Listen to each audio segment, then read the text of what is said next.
Tu n'es pas malheureuse à cause de ton travail, tu es malheureuse parce que tu es pauvre et tu as un mauvais mindset. Aujourd'hui, on va parler d'un sujet difficile.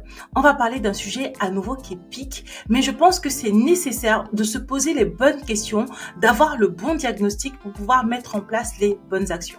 Bonjour, bienvenue sur Vanessa Money Mindset, le podcast dans lequel on parle d'argent simplement et sans tabou. Si tu veux apprendre à gérer tes finances, épargner, investir et travailler la relation que tu as avec l'argent, tu es au bon endroit. Je t'invite à t'abonner ou à me laisser 5 étoiles si jamais mon contenu te plaît. Revenons à nos moutons.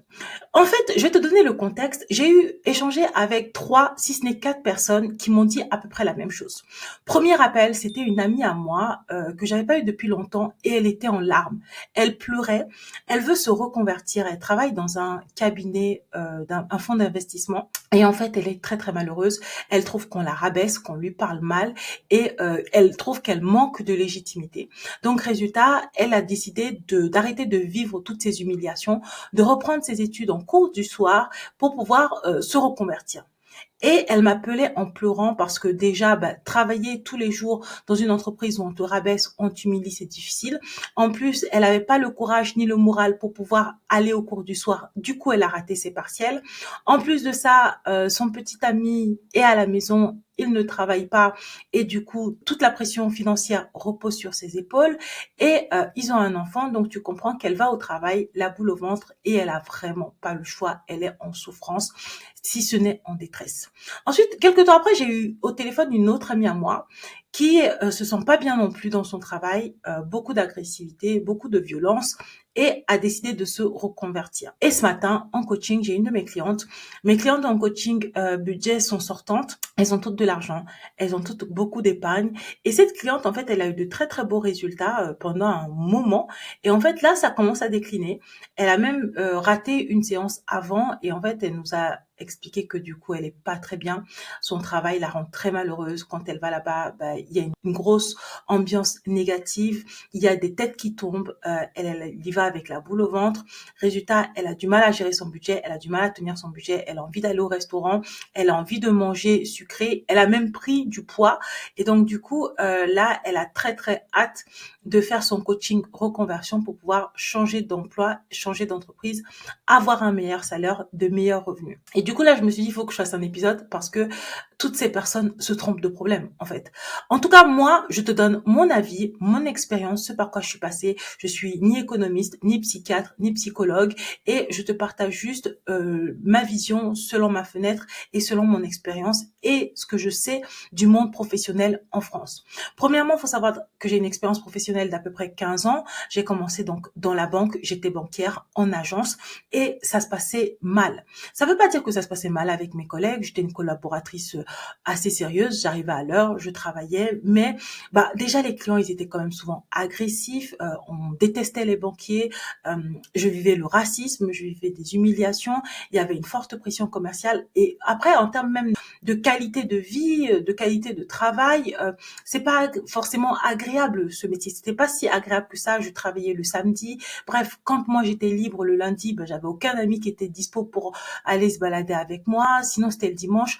Donc en fait le métier était difficile et en fait le déclic est arrivé quand je me suis mise en couple avec un informaticien qui faisait du 9h 17h, gagnait le double de mon salaire et revenait à la maison complètement relax. Et là je me suis dit bam, toutes ces souffrances, toutes ces pleurs, tout ce stress, c'est terminé. Je démissionne, je me reconvertis. Je me suis reconvertie dans l'informatique et franchement, c'était pas un regret du tout, c'était une très bonne chose. Je suis rentrée dans l'informatique et j'étais super heureuse. On traite les informaticiens comme des princes.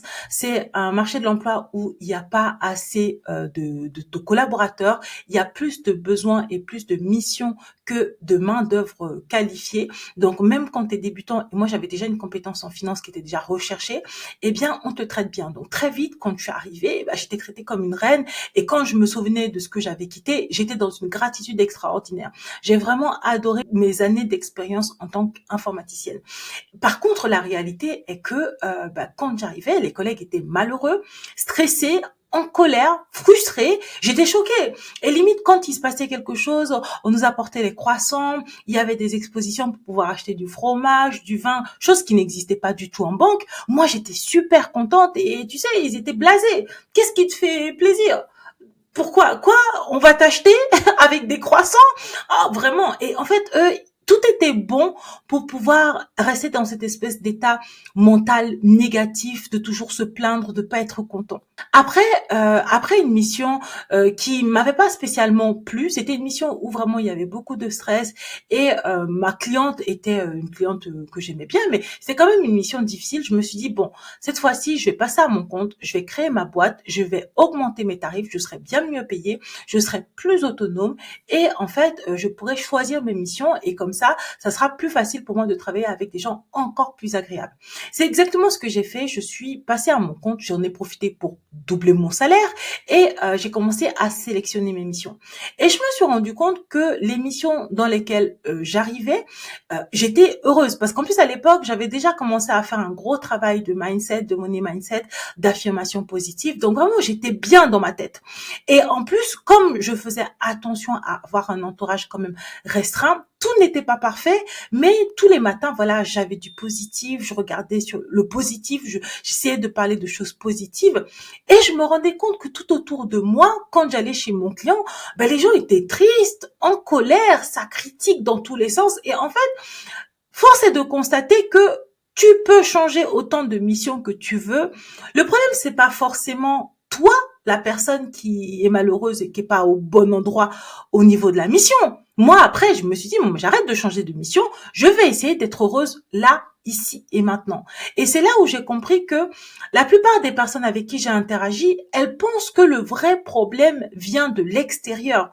Et je dis pas que à l'extérieur, il n'y a pas de souci. Au contraire, dans toutes les entreprises dans lesquelles je suis passée, je trouvais des gens en colère, je trouvais des gens colériques, agressifs, parfois condescendants, des fois qui étaient un peu humiliants, mais à aucun moment je m'étais dit que moi j'avais aussi le contrôle sur comment ça m'affecte. Tu peux juste ne pas réagir. Tu peux juste commencer à travailler sur toi en te disant que, en fait, t'as pas entendu. Ça ne te concerne pas. Toutes les choses négatives ou méchantes ou agressives que cette personne dit ne te concernent pas ou tu vas travailler de telle sorte que cela a moins d'impact sur toi. Et naturellement, les gens ne le font pas. Je peux comprendre que ce soit un exercice extrêmement difficile. J'ai personnellement passé 2 à 3 ans pour travailler sur mon mindset, pour travailler sur mon estime de moi, pour que, en fait, à terme, ça m'impacte beaucoup, beaucoup moins, voire pas du tout.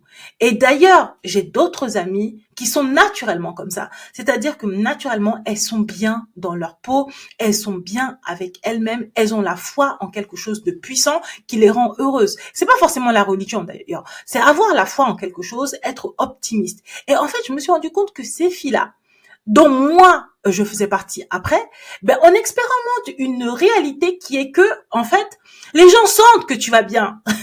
Ils le sentent. Et je sais pas pourquoi ils vont venir avec des questions. Ah oui, comment ça se passe dans ton couple?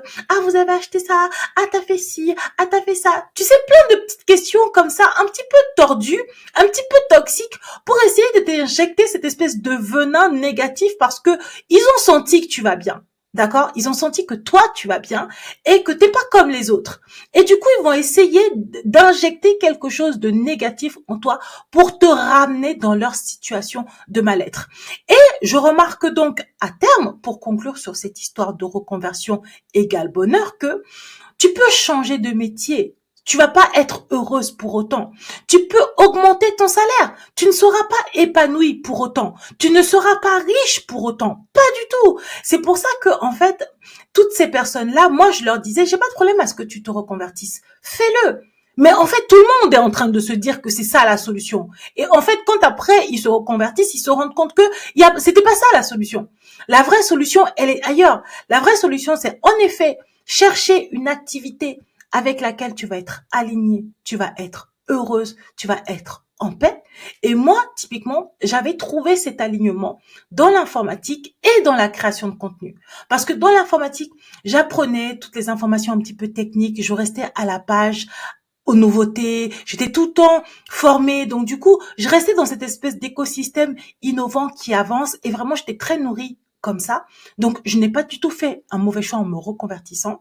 Et la création de contenu, parce que j'aime interagir, j'aime aider, j'aime donner, j'aime impacter les gens, j'aime partager ce que je sais.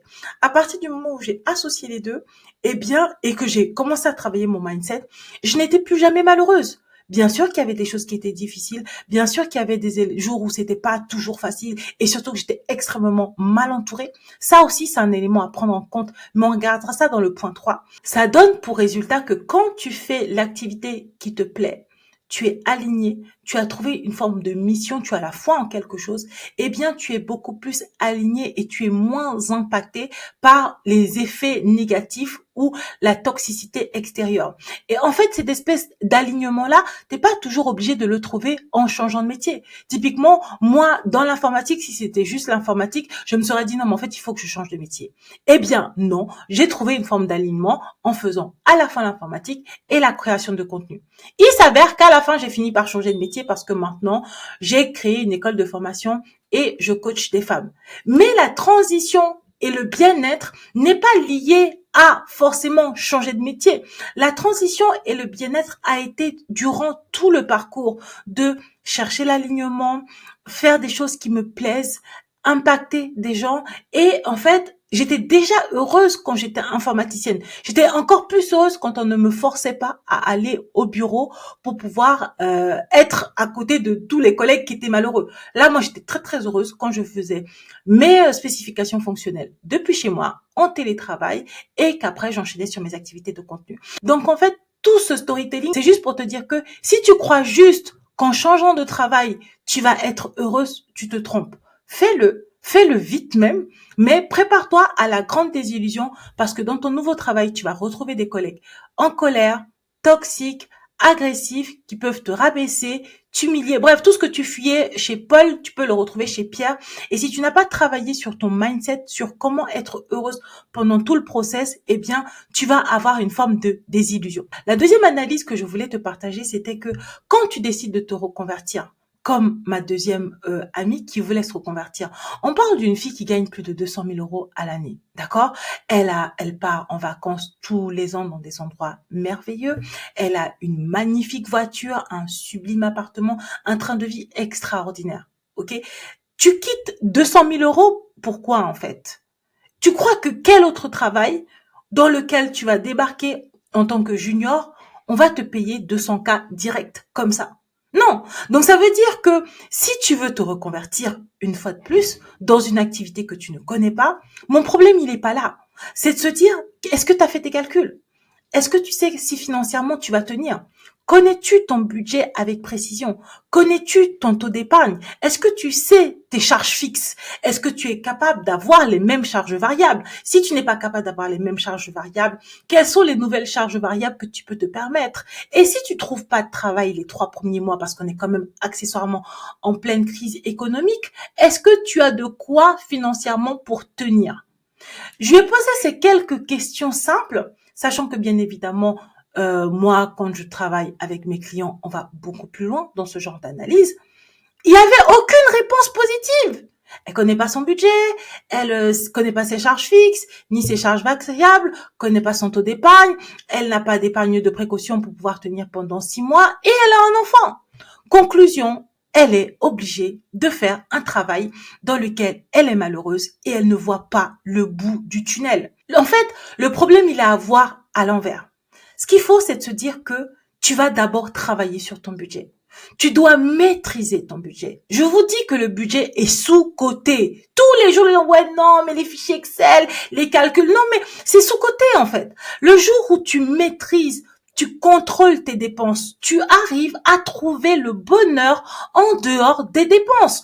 Tu arrives à passer des week-ends sans qu'il se passe rien sur ton compte en banque ou maximum 10 euros, 2 euros, 3 euros. Là, tu commences à avoir du pouvoir. Parce que petit à petit, tu commences à avoir déjà une épargne de précaution qui gonfle.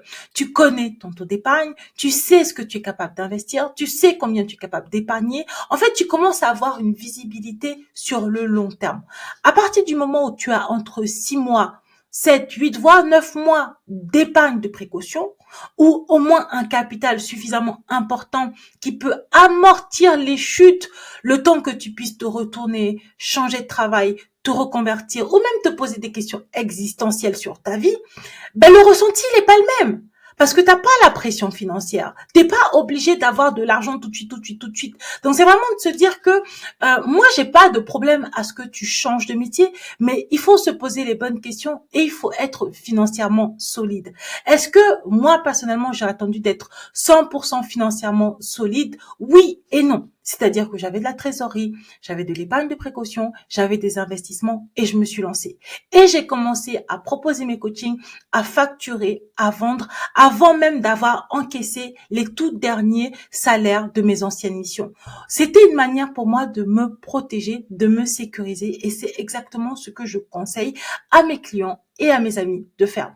La dernière chose, c'est de se dire que peu importe la situation vers laquelle tu vas, il y aura toujours des challenges. Là, actuellement, je ne travaille plus sur le court moyen terme. Seul l'avenir nous le dira pour une mission en informatique. Je suis à mon propre compte, je gère ma propre boîte, je facture. Pour l'instant, je suis à l'équilibre, les choses se passent bien. Est-ce que ça va durer? Je sais pas. Mais la seule chose qui compte, c'est que, in fine, je suis heureuse. Je suis alignée et j'ai pas attendu d'en arriver à ce stade-là pour être bien. Je commençais déjà à être bien avant. J'avais déjà commencé petit à petit à vraiment identifier les personnes toxiques de ma vie, de les sortir, à refuser toutes les personnes qui disaient que j'étais nulle, que j'étais bête, qui faisaient du mal en fait à mon mindset ou qui me rendaient malheureuse ou qui me disaient des choses que je ne voulais pas entendre. J'avais commencé à faire ce ménage-là. Et c'est de se dire qu'à partir du moment où tu fais ce travail-là, tu fais ce ménage des mauvaises personnes, des mauvaises activités, des gens qui t'entraînent. Par exemple, moi, je connais une cliente, il y a des membres de la famille qui lui ont demandé de faire un crédit. Elle a dû faire un crédit, je crois que c'était pour financer je sais pas quoi. Et d'ailleurs, c'est pas la seule, hein. J'en ai eu plusieurs comme ça. Mais non, tu fais pas un crédit pour quelqu'un de ta famille.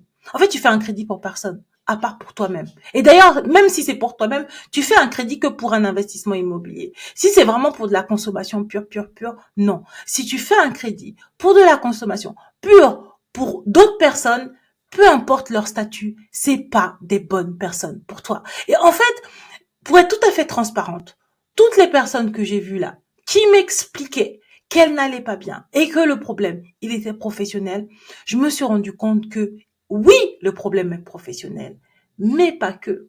J'ai comme l'impression qu'il y a aussi dans un entourage proche des personnes qui ne leur font pas du bien. Mais c'est un sujet tellement difficile, tellement touchy, tellement complexe que parfois elles ne le voient pas. Donc c'est vraiment de se dire que le but c'est pas d'éloigner les membres de ta famille et de te dire que tout le monde est toxique. Non. Moi, personnellement, le conseil que je donne pour pouvoir être mieux, être plus aligné, c'est de faire un coaching d'estime de soi. C'est de commencer à travailler sur son estime de soi. Les thérapies, elles sont toutes, je crois, passées par des thérapies. C'est bien les thérapeutes. Ils vont t'écouter encore et encore. Mais est-ce que ça change quelque chose? J'ai pas l'impression. Les coachings, le coach, il vient, il te donne des exercices. Si c'est un suffisamment bon coach, tu auras une transformation.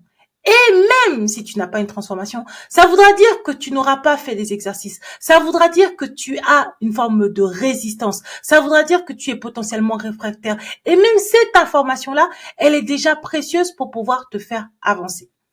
Voilà, on arrive au terme de cet épisode et j'espère que ça t'a déjà potentiellement fait progresser sur ta réflexion par rapport à ton état. Actuellement, si tu te sens pas bien, sache que c'est normal, tu n'es pas seul. 90% des gens avec qui je parle ne se sentent pas bien. Si tu te sens bien, sache que tu es une exception. Et si autour de toi, tu as l'impression que les gens t'en veulent, ne sois pas surprise. J'ai l'impression que dans l'écosystème où les choses vont pas bien, il y a la crise économique, il y a une forme de stress financier, le pays a besoin d'argent, les entreprises ont des expectatives négatives, eh bien cela se répercute sur les individus et potentiellement c'est plus difficile à vivre dans un tel contexte ambiant, d'accord? Donc c'est de se dire, si tu arrives à être heureuse, continue à faire ce que tu fais. Si tu n'es pas heureuse, ne te dis pas que c'est en changeant de travail que tu vas trouver le bonheur. Commence à identifier là, maintenant, dans ta vie, ce qui ne te rend pas heureuse. Et c'est pas forcément que le travail. Ça peut être le travail, mais c'est pas que le travail. Et si tu changes de travail, ça ne veut pas dire que tu seras pour autant heureuse. Et si vraiment tu es malheureuse, n'hésite pas à aller voir un coach en estime de soi, un coach en bien-être, pas qu'un psychiatre ou un psychologue. Je dis pas qu'il faut pas voir de psychologue ou de psychiatre. Je dis juste que souvent, ça semble ne pas suffire. Trouve quelqu'un qui va te faire des exercices et te faire avancer. Et le dernier point, c'est de se dire, une fois que tu as fait tous ces exercices-là, tous ces analyses, tous ces éléments-là, travaille sur ton budget. C'est parce que tu as de l'argent que tu as de la force. C'est parce que tu as de l'argent que tu as une forme de sérénité financière que tu peux te retourner, te poser un certain nombre de questions. Si tu cours de dépenses en dépenses, dopamine, dépenser sur le court terme encore et encore et encore, tu penses que tu es heureuse. Oui, tu es heureuse sur le court terme, mais sur le long terme, tu n'as pas d'argent, tu as découvert, ton banquier bloque ta carte, tu vis pas bien. Et en fait, sur le long terme, tu es encore plus malheureuse qu'avant, en fait. Et tu es dans une forme de spirale qui continue et surtout, tu te retrouves extrêmement dépendante de ce job que tu détestes. Voilà. J'espère que tu as appris des choses. Je te dis à mardi prochain pour un épisode beaucoup plus technique sur l'investissement. Bye bye!